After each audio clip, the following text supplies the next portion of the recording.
America is extremely reliant on an efficient, safe rail system. And that's America's economy. And when I say America, that's the private rail operators. That's on the west, BNSF, Union Pacific, Norfolk Southern, and the CSX on the east side.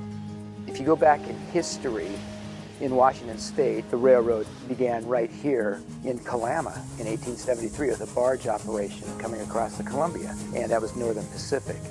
We've been around since the late 1840s. For over 170 years we've operated.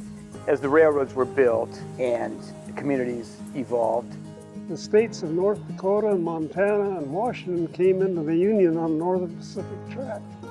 there was really little change in the first 70, 80 years. It was all brand new. But when you hired on, Jack, what year? In the 40s? June 27th, 1942. So you saw the biggest evolution change. For 80 years or so, the railroad hadn't changed. And you came on board when the transition started to occur between steam locomotives and the diesel era. And then you continued to work, and you lived through the merger, the largest merger in the history of railroad up to that time in the world, which created the Burlington Northern. The Northern Pacific for nearly 100 years had been its own company.